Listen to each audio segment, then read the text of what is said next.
Hi there, this is just a short video to talk about tables and how to insert them in your auto emails, specifically in the letter templates that you are creating. Now, tables help visually organize and arrange the data within your email, and using tables helps you save space while communicating more information than text, and so often allows you to show people your message rather than just tell them. Most importantly, tables are currently the best way to reduce the likelihood of broken layouts due to changes in font size, colors, or other stylistic changes when sending them to different email providers. Now, to add a table using your SuperControl interface, you need to go to the letter template where you want to insert the table. So to do this, we're going to start off by going to emails or letters. You can either add a letter template, or you can go and edit one that you have already created.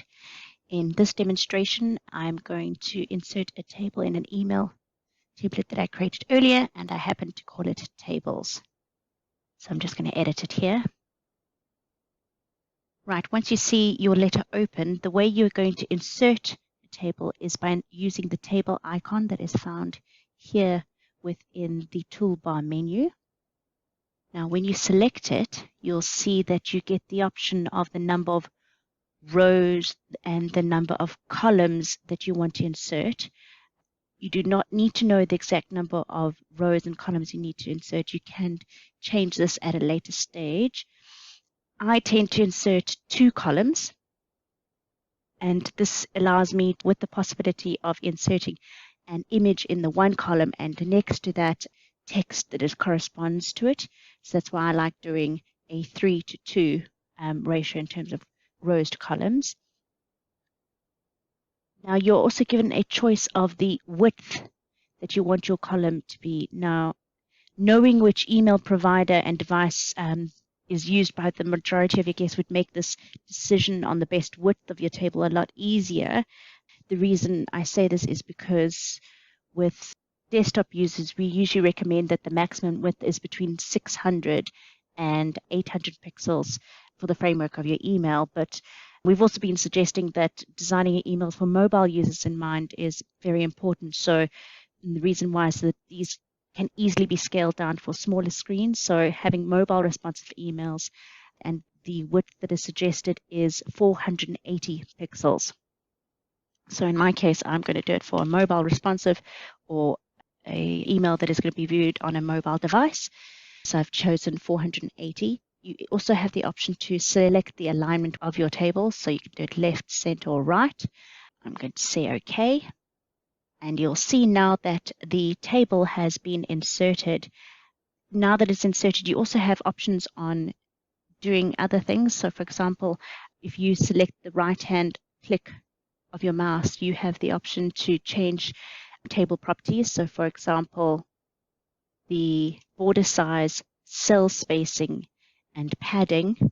Now, what these are is the cell spacing is the spacing between cells. Excuse me, and this is going to be 1 pixel, whereas cell padding, this is the space that like the white space inside the cell, which would be between the content and the border of the table. You also have the option of selecting what your border size is going to be. And if you converted that to Microsoft Word terms, this would be like the weight of the line that goes around, or the line of the borders of the table. I tend to suggest setting these to 0, and this seems to override and overrule the default behavior of all the different email client providers. So I'm just going to change those all to 0 for me. So now you can see that the table lines are almost non-existent, or you cannot see them. Now that I've created the table, I've also going to have options to add rows. So you've got the option to add rows. You can insert them before, i.e. above, or after, i.e. below. Also the option to delete them, and similarly so with columns. You can insert the column before or after, or even delete the column. Just going to move my screen a little bit so you can see some more. You also have the option to merge cells. So as in make 2 cells, so that's one full row, for example. So there's cell, you can insert cells within it, so you can have tables within nested tables, tables within tables. You can even split cells, and you've got the option of how you want to split them horizontally or vertically. You also have other options, such as if you go to here, cell properties, you have the option of changing the background color. So for example, here you can actually select the color, or you can choose it based on a color palette. So for example, say I wanted it to be a lighter version. I'm going to select that one, or maybe highlight it. Okay, let's do that one. I'm going to choose that and say OK. And now you'll see it is more of a turquoise color.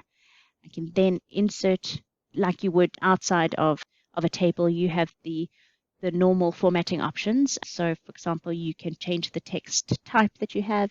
You've got the formatting of it. You've got the font type.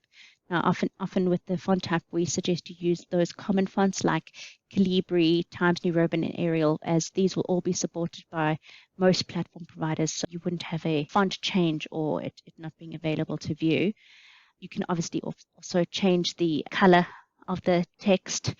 You can change its size, etc. You can add bullets, you can add numbering, you can indent, you can add horizontal lines, you can adjust the alignment, you make it align to the left, the center, or the right.